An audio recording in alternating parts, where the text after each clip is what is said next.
Hello, and welcome back to Alice Talks Football. And breaking news has come in. Ruud van Nistelrooy and three others are confirmed to be leaving Manchester United. I'm not surprised by the news. Ruud, the last few days in interviews, has been speaking as if he would be leaving, but it is sad because I think he made a decent impression as interim manager and he had a good relationship with the players. We'll say bye-bye to Ruud. Who else is leaving? Who is coming in? Because Amorim has said, I want recruitment. Amorim's first day today, meeting down Ashworth, Barada, Vival, Oldham. First day today, Amorim's first day today. Thursday today, he's already demanding stuff. He's already demanding signings of new intensity, of who can play high-intensity football.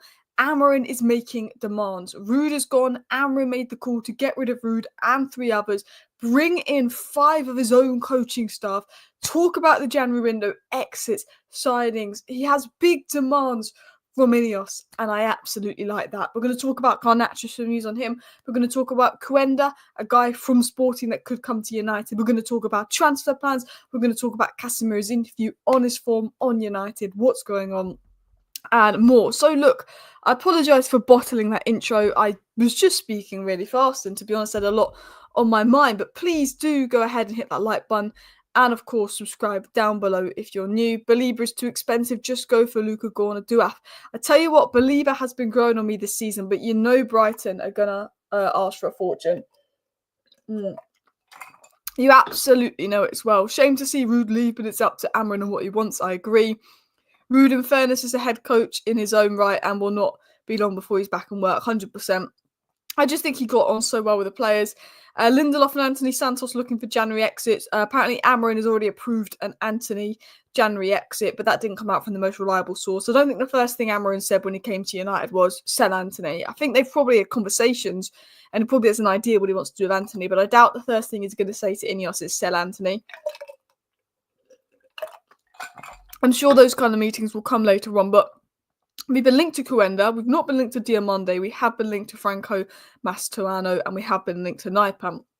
I want to get into Amorim's first day. I want to get into the Ruud van Nistelrooy news, who the other exits are, and then I want to get into the transfer news. I want to get into Amorim's plan ahead of the January window and more. There is talk of Eriksen and Casemiro leaving in January, but we'll have to see.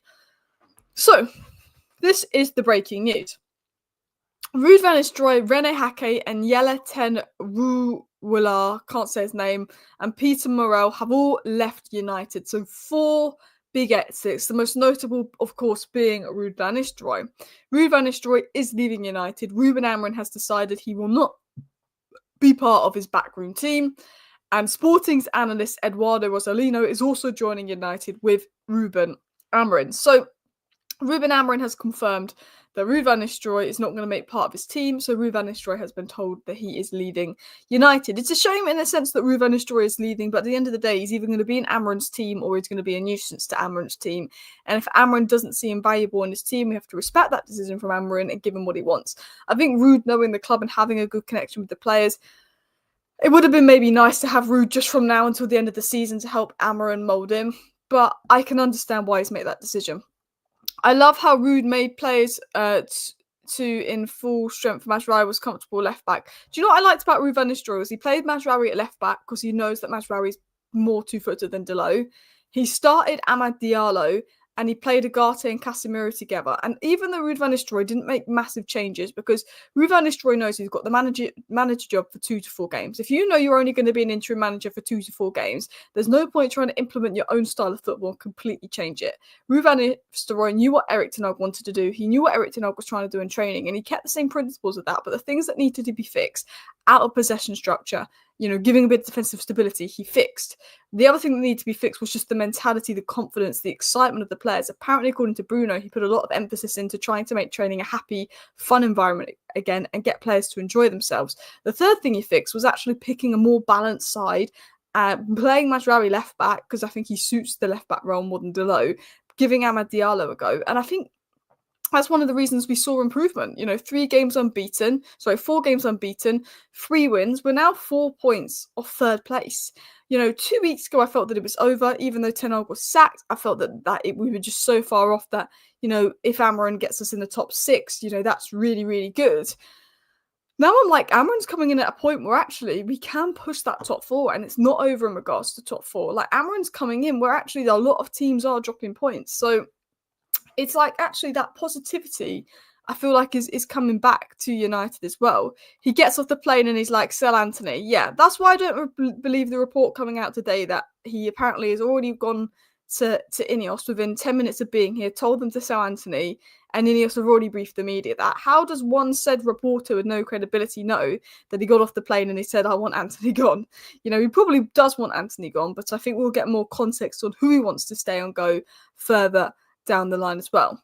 There's one thing to demand players, but to be realistic here, there's no money at the club for transfers in January. Only loans would be an option. There is money for January transfers, but there's not more than 50 million to spend. But you can get a lot with 50 million if you spend it right. Why is Darren Fletcher not leaving too? He's got the Glazers nudes. No, I'm only joking. I don't know. I think because he's not necessarily in the first team coaching staff, he does a lot of good work with the academy, and the academy's going well. Thing is, with Darren Fletcher is sometimes it's hard to know what he does because he's got a role of like a technical director or something, but that's not at all what he does. I'll be honest with you, it's more that he just works with the academy, but it's been given a title that's probably wrong, and he does some good work with the academy. But yeah, I mean, look, for me, I have no issue with Darren Fletcher staying. He seems to outlive every manager, but he does mostly work with the academy. So if you weren't aware, to all you people watching, this is Ruben Amorim, and he has joined United. Coenda is good. We are going to talk about him in a minute. I am really behind on the live chat, aren't I, as well?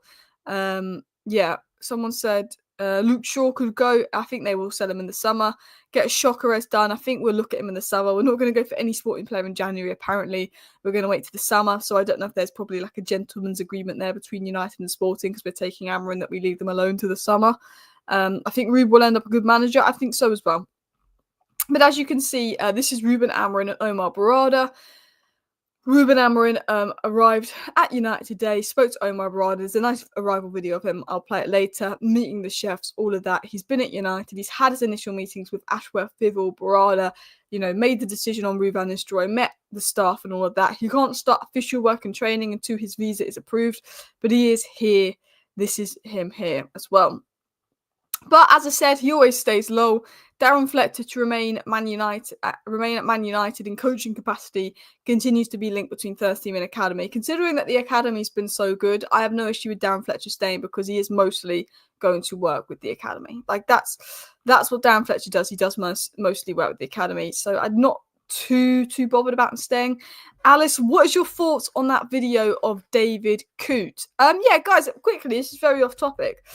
But has everyone seen that video of David Coote? He's basically said he hates Liverpool, the shite, and he called Klopp the C word. So it's a really bad video of David Coote going about. It's got over 19 million views on Twitter already. And look, I'm not going to play the video because the video says very explicit language that I don't know if YouTube would accept.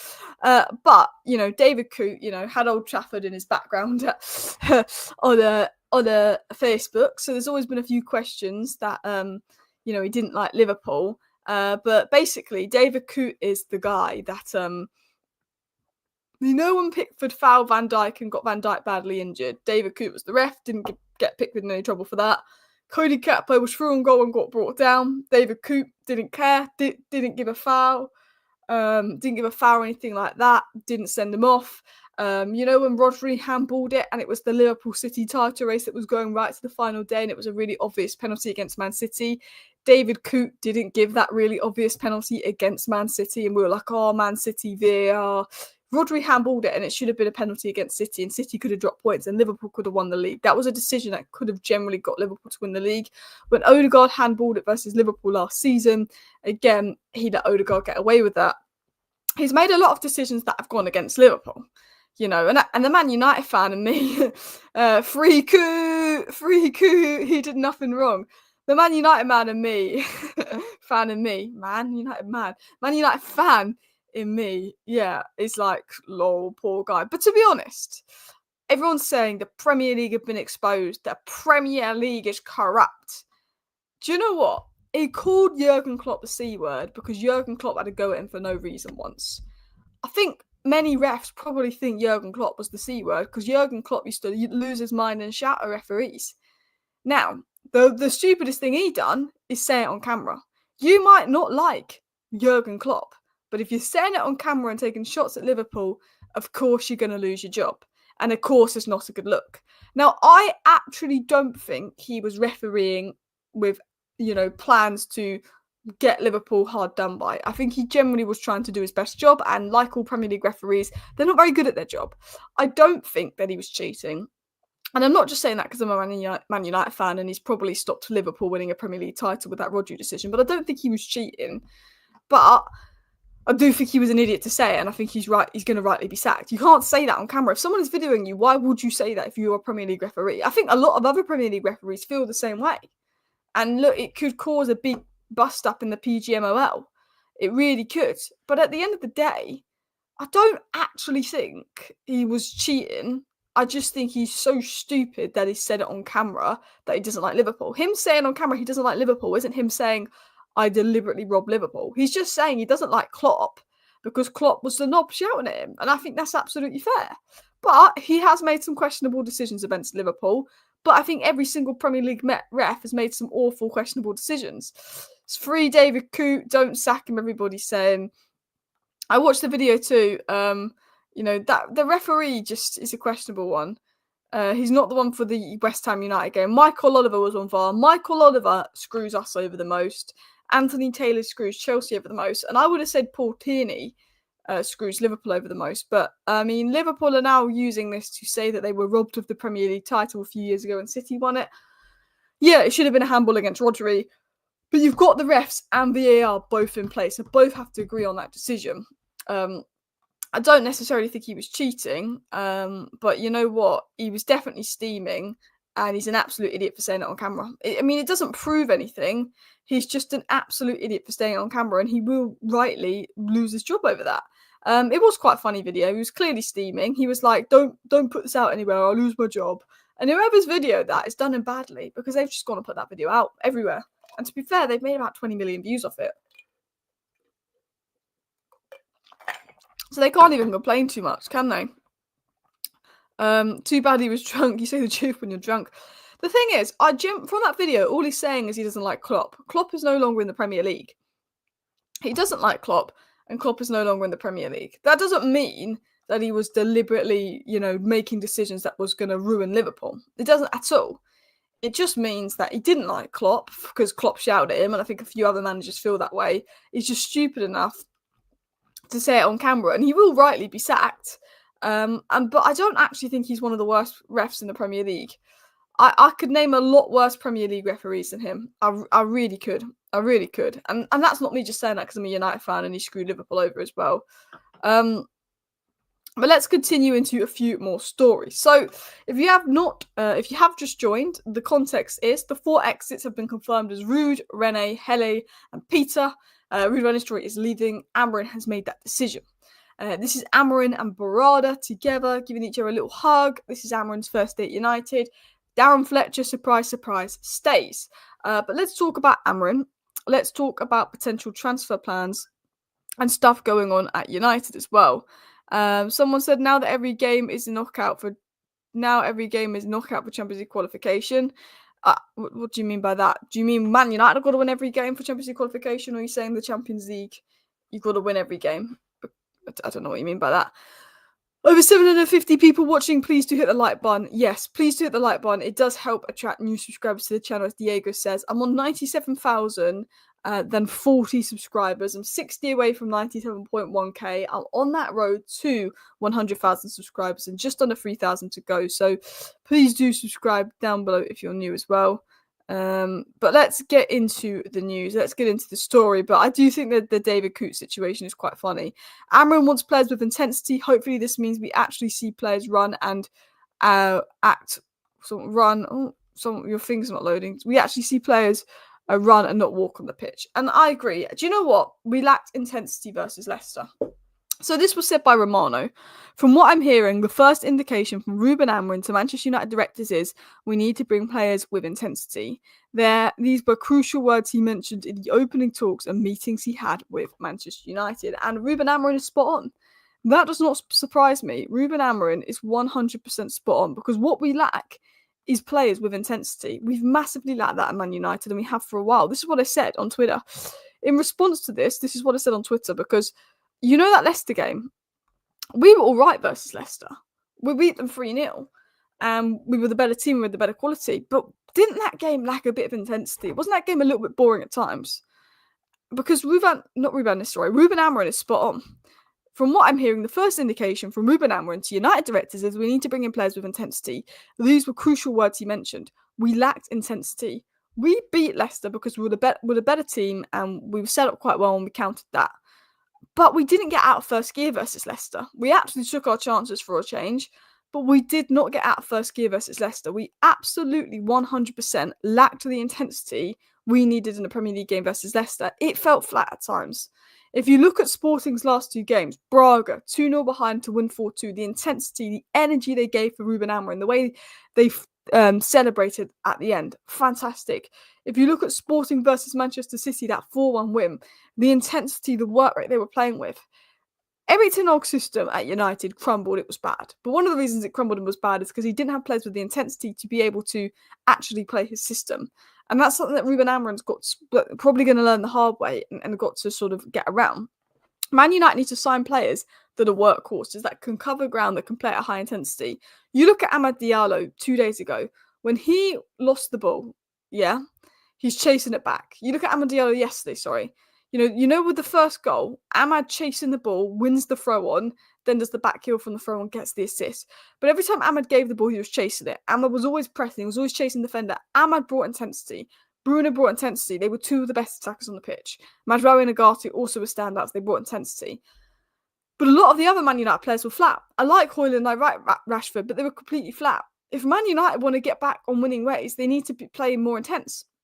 They need to chase people down. They need to press more. They need to be more enthusiastic, which is what they lacked under Ten Hag. The problem is no managers managed to get United playing intensely.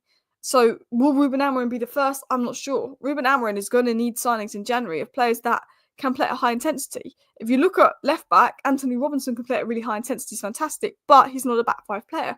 We might need to look at wing backs. I look at Branthwaite, I look at his physical attributes, his ground coverage, his intensity, it's good. I look at Believer, his ground coverage, his intensity, probably going to be overpriced because of Brighton, it's good. I look at Alphonso Davies, he's perfect for the left wing role. They were three names at the top of my head. But United need players that are happy and comfortable playing in a very high intensity style of football. That's what we need, and that's what we needed yesterday versus Leicester. We might have won the game 3-0, but it was far from perfect. We did lack that intensity at times.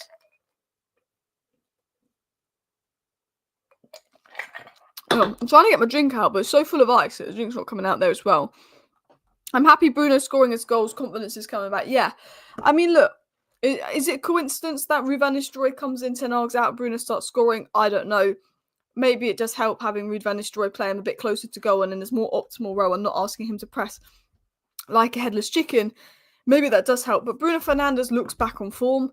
Agate's looking really good. I think we're in a point as Man United fans where everything is quite positive at the moment, if I'm going to be totally honest. I do feel that it's a bit of a positive moment around the club because Bruno Fernandes is back to scoring. Bruno Fernandes is looking good. If Bruno Fernandes is back at his best, you know that he can win you games. I think Casemiro's looked a lot better this season, bar the Liverpool game, but I actually felt Agate had one of his best performances yesterday. I think he made like 12 tackles, only 8 I think were actually completed, but that's still a record since numbers were recorded for United. He was winning everything back, but we're seeing Agate look like a monster, Bruno back to his best. I thought Xerxes, the little cameo he had, he was good, nice touches, nice hold up. You know, Garnacho coming off the bench and scoring, hopefully that'll help with confidence because there's an issue there. Amad Diallo putting in a man of the match performance, Mazraoui just excellent. There was a lot of positives, an absolute lot of positives as well. Bruno, 4 goals, 4 games, vibes are back. Keep going the hair, Bruno. Yeah, the vibes are back for Bruno. 4 goals, 4 games, could be 5 if the other one counted. Got a couple of assists as well. Kaya says, can't wait to see Maina back. Me too. Agate will thrive under Amorim. Well, Agate's looked better and better with every United game that's gone by, and I thought that Agate looked really good yesterday. So hopefully he does improve under Amorim as well. Someone said I don't care about Bruno, but Bruno was one of our best players yesterday. How can you not care about Bruno? Yes, Bruno didn't have the best start to the season and was kind of poor in Ten Hag's games this season, but Bruno Fernandes was Man United's probably Bruno, Amad, Casemiro and Masraoui were United's 4 standout players yesterday. I thought Bruno was excellent, got another goal, and I think if Bruno Fernandes is back at his best, you know what a player there is there. You know there's a top player there. Give me 1 sec, guys. I'm about to fall asleep. Ooh. I'm just going to stand up because my head is zoning out. And when my head zones out, it's because sometimes when I sit down for too long, my head zones out. So I just have to stand up for a second. Because when my head zones out, I just start a sentence and then I forget what I'm talking about. And I don't finish the sentence. And I've done that a couple of times on live streams where I'd be like, Ruud van Nistelrooy, blah, blah, blah. And I was like, what am I talking about? What am I talking about? What am I talking about? I do that sometimes as well. Someone said, does Rashford need to go? You know me, I like Rashford. I really do like Marcus Rashford. Big admirer of Marcus Rashford. I think generally he's one of our best players, but he didn't give me enough yesterday. Marcus Rashford yesterday played like Jadon Sancho did whenever he was in a United shirt. Got the ball, had an opportunity to run and take on his man, and played the safe pass. Whether he's lacking confidence, I don't know, but he was playing a bit like Sancho. I want to see Marcus Rashford at his best at United. Now, this is his second season. The rule at United is you can have 1 bad season, but if you have 2 bad seasons in a row, you're out. Marcus Rashford, I don't think he's been bad this season, but he's not been near his best. Marcus Rashford needs to perform this season.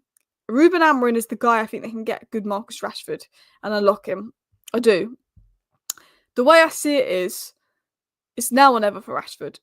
If he doesn't perform under Amorim, he'll go. If he does perform under Amorim, he'll stay. I think Amorim can get the best out of him, but it's on Rashford to take on his man and get out of that. I think there's a bit of a mental block there of Rashford. It's on him to get out of it himself. Because I do rate Rashford, but if he is bad under Amorim, I think he will go. And I think that will probably, I think if he has 2 bad seasons, he might have to go. But he just looks, he's playing it safe at the moment. He looks like he's losing confidence to take people on because he's scared of giving the ball away because he's going to be shouted at. And it's like, don't be, just take people on and be raw and stuff. And I wish he'd do that more, but he's not. And I really want to see Rashford back at his best. But I do want to get into some more stories. I do want to get into some more news. But I do think Ruben Amorim's absolutely spot on when he says one of the first things he needs is players of intensity. You look at the intensity that United play at. You look at the intensity that Sporting play at. It's so different. So different. And I think Amorim's spot on. Recruitment needs to be players that are technically good, but they need to be athletes. They need to be able to cover large amounts of ground, play at a high intensity as well. It's not that easy to sell all our players on, Alice. Yeah, I agree. I think, Ineos would like to sell Casemiro, the wages make it difficult. Ineos wanted to sell Eriksen in the summer, the wages made it difficult. Ineos wanted to sell Lindelof in the summer, the wages made it difficult. Ineos wanted to sell Maguire in the summer, Ant in the summer, the wages made it difficult. Man United want to sell a lot of players, but because we give out such ridiculous wages to average players, it does become hard for United to sell a lot of the players they do want to sell. Now, I want to talk about Garnacho because I think Garnacho's been getting a lot of stick lately. Alejandro Garnacho has scored 17 non-penalty goals since the start of last season. No winger aged under 21 across Europe's top 5 leagues has scored more goals. Alejandro Garnacho, I think, is getting a bit too much stick. Is a little bit overhated at the moment. I like Garnacho and I asked for him to be dropped for Rashford on the left wing and I wanted Rashford and Ahmed as the left wing pairing and I stick with that. But I thought Rashford was really bad. I thought it was only right that Garnacho came off the bench and I thought Garnacho was right off the bench. I've never had an issue with Garnacho. I like Garnacho, but I didn't want him to be this undroppable left winger that starts every game. I don't think it's good for his development to play him every game, and I do think he's better off the bench. But the criticism of Garnacho at the moment has gone overboard. This is what I had to say on it. The recent criticism of Garnacho has gone overboard. Let's be honest. No 20-year-old is going to be the finished article yet. Most non-penalty goals among under-21 players in Europe's top 5 leagues since the start of last season. 11 goal contributions this season, despite United's struggles in attack. That's more than Mbappe at Real Madrid. People need to remember his age and recognise his potential. Garnacho's directness, energy and athleticism are qualities Amorim will appreciate. Hopefully, under Amorim, he develops into a top player. Of course, some areas of his game need to improve, but we said the same about Rashford at 20 and many others. I think people need to remember that Garnacho is 20 years of age. You've got to look at Ronaldo at 20 years of age. You've got to look at Hazard, Mo Salah at 20 years of age. No one expected them to go on and have the careers that they did. They had potential, but no one expected that. Garnacho's 20 years of age. I'm not saying he's going to be the next Ronaldo or Hazard or Salah, but what I'm saying is just because he's a bit wasteful, his decision-making's poor, And yeah, he's not maybe the best at creating separation and holding off defenders in tight areas. Doesn't make him a bad player. He's a prospect. He's 20 years of age. We see Garnacho play so many times where he's so good, he's so impactful. You think, what a player we've got there. And other times he'll play and he is wasteful and isn't particularly good. But people need to remember he's 20 years of age. He's playing in an unsustainable structure, an unsustainable environment. Not every game's going to go his way. If he does struggle to hold off certain centre-backs when there's a few pressing him, if he does struggle to do certain bits and certain bobs, we need to get behind him. It's normal at his age for him to struggle with certain things. I think one of the things he struggles with is creating separation from the opposition defender to get better space for him to get that shot off. I think the finishing hasn't been good enough this season, but I think that's due to confidence. But I think people were too quick to write Garnacho off. He's so young. I think he can still have such a good career for United. I think people are writing him off as well. 97k subscribers. Yeah, big up everybody in the chat who has subscribed to the channel. We did hit 97,000 subscribers today, so that is really massively appreciated. Of course, please do subscribe if you are new right now. Would you take Sesko at United? I would and I wouldn't, because I think he's way too similar to Højlund. If Amorim can't get Højlund performing, I'd look at Sesko, but I think Amorim can get Højlund performing as well. Alice, I feel Marcus Rashford's on very shaky ground, can't hide on the pitch any longer. There's something not right about Marcus Rashford, which I don't like. But I agree. I like Rashford. I think he's a good player. I want him to do well at United. But I do think he's not quite there mentally. Garnacho is a great talent that can become very good in a few years. 100%. I think people forget how young Garnacho is and what his talent is. I'm worried that people are now going to be giving Kobbie Mainoo and Lenny Yoro the same treatment they're giving Garnacho after a few bad games, which is unfair. It is unfair. I think you can criticise a player and say he needs to improve this, he needs to improve that. But I do think people are going overboard with the attacks on Garnacho. I absolutely do. I think it's gone way too far as well. Sesko miles clear of Højlund. I don't think there's much between them. Harry Black says, Xerxes a baller. United fans must chill a little bit. I like Xerxes. I thought Xerxes was really good when he came off the bench yesterday. I thought his touches were good. As someone that watched him at Bologna, I know there's a good player in Xerxes that can really help us link up play.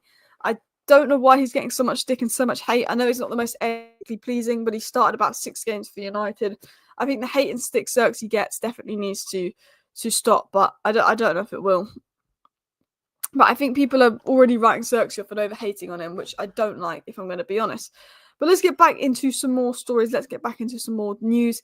Let's get back into some more updates. Now, a player from Sporting I would like at United, although Amorim kind of made it clear that we will not be making any signings from Sporting until the summer, is that United have made an inquiry for Sporting winger Giovanni Coenda. He's also wanted by Man City, Liverpool and Arsenal.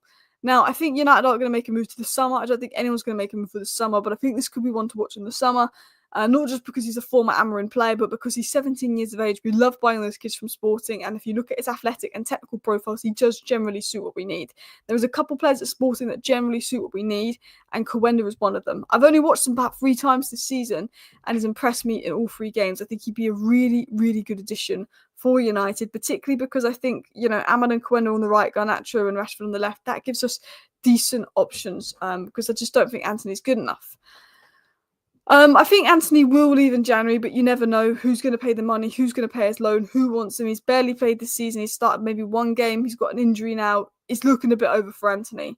Another player it was looking over for in the summer was Casemiro. Although let's be honest, I think things are certainly on the way up for Casemiro. Casemiro said this, well, everyone can see, can't they? I only had the Liverpool game, right?